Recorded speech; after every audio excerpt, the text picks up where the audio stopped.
بسم اللہ الرحمن الرحیم۔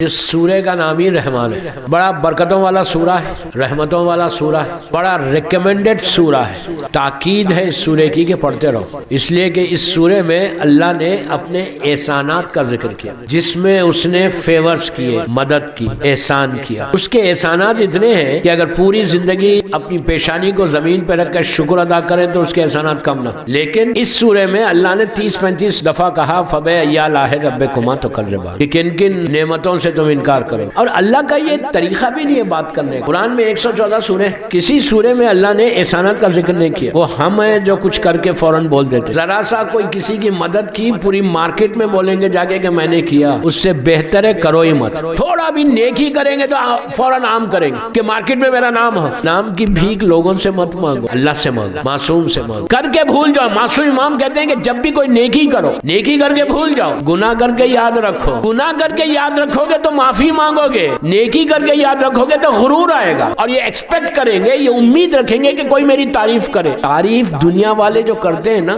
اس کا کچھ حاصل نہیں ہے، وہ تھوڑی دیر کی تعریف ہوتی ہے۔ اس کا ذکر کرو، وہ تمہارا ذکر کرے گا۔ اللہ کہتا ہے تم میرا ذکر کرو، میں تمہارا ذکر کروں گا۔ اس کی بہترین ایک تسبیح کیا ہے معلوم؟ اللہ کا ذکر کرنے کی روزانہ 18 مرتبہ تسبیحات اربع پڑھو، 2 منٹ کا یہ عمل ہے۔ اس کا سب سے بڑا فائدہ یہ ہے کہ تم سٹریس کی بیماری سے بچ جاتے ہیں۔ سٹریس جو پورے بیماریوں کی جڑ ہے، سکون ہی ختم ہو جائے۔ جو سکون جس کو ختم ہو جائے نا، سکون لانا چاہتے تو اس کا ذکر کرو۔ یہ میں نہیں بول رہا، میرا مولا علی بول رہا ہے۔ دعائے کمیل میں امام علی بولتے ذکرہ شفا، تیرا ذکر شفا ہے۔ دعائے کمیل میں میرا مولا بولتا اللہ تیرا ذکر شفا ہے۔ تسبیحات اربع کیا ہے؟ بسم اللہ الرحمن الرحیم، سبحان اللہ، الحمدللہ، لا الہ الا اللہ، اللہ اکبر 18 ٹائمز، 18 مرتبہ رات میں پڑھو، 18 مرتبہ صبح پڑھو۔ اس کا فائدہ سب سے بڑا یہ ہے کہ اگر رات میں پڑھ کے سو جاؤ تو رات بھر تمہارے بدلے میں فرشتے تسبیح کرتے۔ آپ سوچو آپ کے اکاؤنٹ کتنا بڑھ جائے گا۔ نہیں اس لیے کہ مجھے پتا چلا کہ مظفر پور کے لوگ آئے ہوئے، پورے بزنس کمیونٹی ہے، دھندے والے ہیں نا۔ دھندے والے کو کیا چاہیے؟ پروفٹ چاہیے، کتنا منافع ہوتا ہے۔ آج منافع دیکھے جاؤں گا،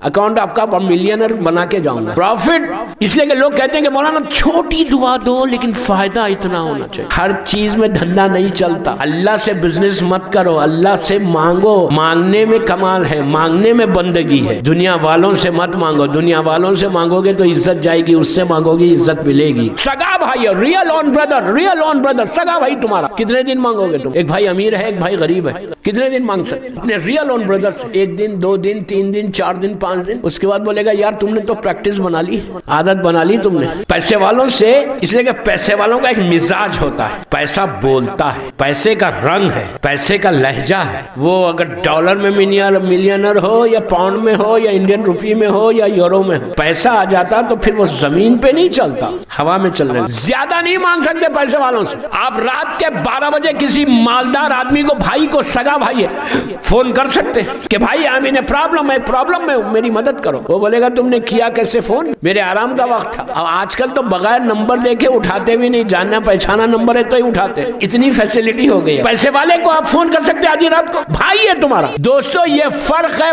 بندے میں اور اس میں۔ وہ کہتا رات کے اندھیرے میں مانگو دوں گا، دن کے اجالے میں مانگو دوں گا۔ وہ بولتا کہ تم مانگتے رہو، 24 گھنٹے مانگو میں عطا کروں گا۔ مجھے وہ بندہ بہت پسند ہے جو مجھ سے مانگتا ہے، کتنا کریم۔ وہی اللہ جو سورہ، اتنا مشہور سورہ، سورہ رحمان، جس میں احسانات کا ذکر ہے، اس میں اللہ کیا کہہ رہا ہے؟ ہمارے ذہنوں کو جھنجھوڑ رہا، ہمارے کانشس کو ہلا رہا۔ اللہ کے رسول سے مسلمانوں نے پوچھا، کہا یا رسول اللہ ہم جب دنیا میں آتے ہیں تو 9 مہینے پہلے معلوم ہو جاتا کہ ہم آنے والے ہیں، 9 months before سب کو معلوم ہو جاتا کہ انکل آنے والے ہیں، ایک دوسرے کو مبارکباد دے رہے، ایک خوش ہو رہے کہ آنے والے ہیں۔ یہ جانے کا اللہ نے اتنا سیکریٹ کیوں رکھا؟ جانے کا کیوں نہیں بتاتا؟ آنے کا تو 9 مہینے پہلے معلوم ہو جاتا۔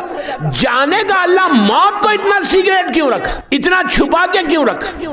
اتنا پوشیدہ کیوں رکھا کہ ایک لمحہ پہلے بھی معلوم نہیں ہوتا کہ تم آج جانے والے ہو؟ اللہ سے آپ پوچھیں، مسلمانوں نے کہا یا رسول اللہ، اللہ سے کہیں کہ ٹھیک ہے اب تک نہیں بتایا، اب آپ کی امت کو بتا دے کہ جانے والے کب ہیں۔ ہم کو معلوم ہو جائے کہ ہم دنیا میں آئے تو ہم کو معلوم ہو جائے کہ میں 60 سال رہوں گا، میں 70 رہوں گا، میں 80 رہوں گا، میں 90 برس رہوں گا۔ لیکن یہ چھپایا کیوں اللہ نے؟ موت کو کیوں چھپایا؟ سارا مسلمان اللہ کے رسول سے کہتا ہے کہ آپ پلیز اللہ سے بات کریں۔ اللہ کا رسول مسکرا کے ایک جملے کا جواب دیتا، غور سے سننا۔ مسلمان پوچھ رہے کہ آنے کا پتا ہوتا، جانے کا کیوں نہیں پتا ہوتا؟ موت کو ایکسیڈنٹ کیوں رکھا, موت کیوں نہیں معلوم ہوتی کہ کب آنے والی, اس کو بولے کہ بتا دے, تو اللہ کے رسول نے مسکرا کے کہا اس کا نہیں بتانا اس کی رحمت ہے. کیوں رحمت ہے؟ آپ سمجھے کیوں رحمت ہے؟ نہیں معلوم ہے, آج کسی کو نہیں معلوم ہے, کسی شہر کا گورا ہو کالا ہو, اردو بولنے والا, انگریزی, کوئی زبان بولنے والا, دنیا کا کسی شہر کا, کسی کو نہیں معلوم ہے جانا کب ہے. تو دیکھیں جانا کب ہے نہیں معلوم, لیکن اس کے بعد یہ غرور ہے, اس کے بعد یہ تکبر ہے. اگر معلوم ہو جائے تو غرور بندہ فرعون بن جائے. آج کچھ نہیں معلوم ہے ہم کو,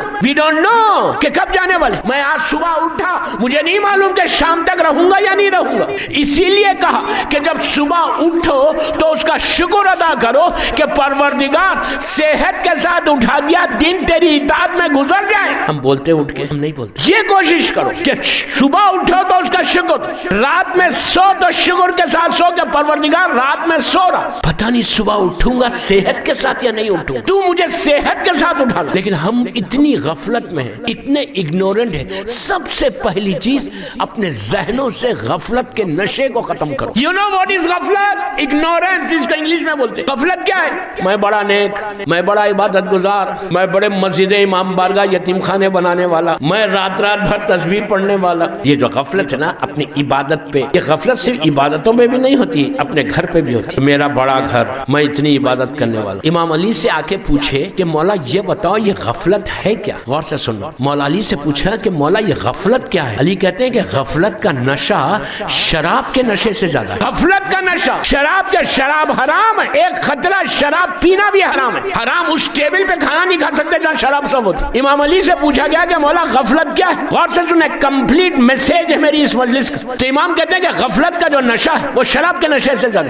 راوی گھبرا گیا, لوگ گھبرا گئے, کہتے ہیں مولا کیسے غفلت کا نشہ شراب کے نشے سے زیادہ؟ تو امام علی کہتے ہیں کہ شراب جب کوئی پیتا ہے حرام ہے, بار بار بول رہا حرام ہے. شراب کوئی پیتا ہے تو 8 گھنٹے 10 گھنٹے کے بعد وہ نارمل ہو جاتا. امام علی کہتے ہیں کہ 8 گھنٹے 10 گھنٹے کے بعد اس کا نشہ ٹوٹ جاتا, وہ نارمل ہو جاتا. کہا کہ غفلت کا نشہ اس وقت تک نہیں ٹوٹتا جب تک اس کی پیٹھ جا کے زمین سے نہیں لگ جاتی. اس وقت وہ آنکھوں کے سامنے جب پردہ ہٹتا ہے تو وہ اپنے اعمال کو دیکھتا ہے. مولا پھر یا میرا مولا کہتا ہے کہ اپنی زبان کو اپنے دانتوں سے کاٹ کے کہتا کہ واٹ آئی ہیو ڈن, یہ میں نے کیا کیا اپنی زندگی میں. اس وقت وہ بھیک مانگتا انسان فرشتوں سے کہ پروردگار تھوڑی مہلت دے دے, تھوڑی مہلت دے دے. تو اس وقت فرشتے کہتے ہیں کہ اللہ نے تجھے 60 70 80 برس کی زندگی دی, تو نے غفلت میں گزار دی, اب بھیک مانگ رہا. اب یہاں پہ امام علی کی زندگی کا ایک چھوٹا سا واقعہ اپنی اس بات کو مکمل کرنے کے لیے.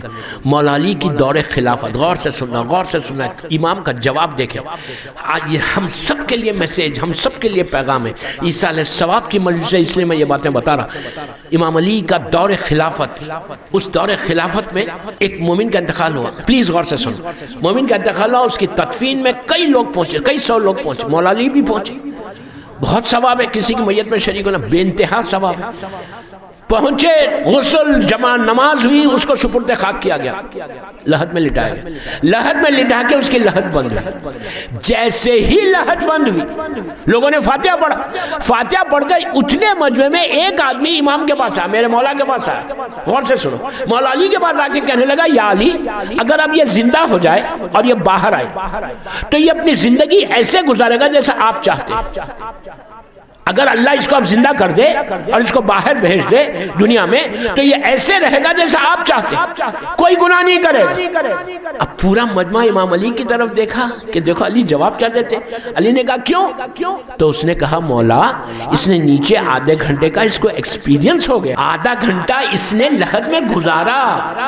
آدھا گھنٹہ مثال دے رہا ہوں اس نے کہ آدھا گھنٹہ اس نے لحد میں گزارا.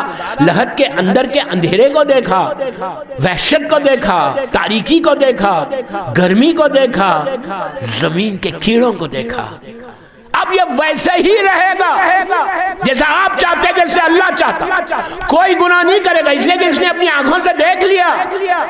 دوستو جب اس نے ایکسپلین کیا, پورا مجمع امام علی کی طرف پلٹا کہ دیکھو علی جواب کیا دیتا. یہ کمال امامت تھی. علی نے اپنے ہاتھ کو ایسے کیا, اس بندے کے پیٹھ پہ ایسا مار کے کہا کہ اے اللہ کے بندے یہی بات تو کیوں نہیں سوچتا. امام علی بولتے کہ تم یہ بات تم کیوں, جب کسی کی میت میں غور سے یوتھ بیٹھا ہوا, جوان بیٹھے ہوئے, جوانوں کو بول رہا, یہ مت سمجھو کہ یو آر ٹو ینگ. یہ مت سمجھو کہ میں بہت ینگ ہوں. اللہ تم کو سلامت رکھے. موت کے لیے جوانی اور ضعیفی نہیں ہے, کبھی بھی آ سکتی ہے, کبھی بھی آ سکتی ہے. امام کا مقصد کیا ہے؟ امام کا مقصد کیا یہ بولنے کا؟ وہ کہہ رہا تھا کہ وہ باہر آئے گا تو آپ جیسا چاہتے ویسے زندگی گزارے گا. علی نے جواب کیا دیا؟ علی نے کہا یہی بات تو کیوں نہیں سوچتا؟ کیوں؟ امام علی کہتے کہ جب کسی کی میت میں جاؤ, کسی کی تدفین میں جاؤ, کسی کو جنازے کے اندر دیکھو, کسی کو پھر بول رہا جنازے کے اندر دیکھو, تو تم یہ سمجھو کہ اللہ نے تم کو مہلت دی, تم تھے اندر, مہلت دے دی اللہ نے. ہم یہ سوچتے ہیں کہ پورا اعظم گڑھ مرے گا میں زندہ رہوں گا. نہیں, ہماری فکر کیا ہے, ہماری سوچ کیا ہے؟ پورا شہر مرے گا میں زندہ رہوں. سب سے پہلی چیز, اگر ریئلی علی والے یا حسین والے بننا چاہتے, اپنے آپ کو آزادار حسین سمجھتے ہو, اپنے آپ کو امام علی کا شیعہ سمجھتے ہو, تو پہلے ان بیماریوں سے اپنے آپ کو بچاؤ, اس کے بعد نیچے راحت ملے گی. کہ میں وہ سیرت حسین پہ عملی نہیں کروں, سیرت امام علی پہ عملی نہیں کروں, اور میں یہ بولوں کہ میں اعظم گڑھ کا سب سے بڑا شیعہ کو بولنے کی ضرورت نہ ہو کہ شیعہ ہو. کیا بولا میں؟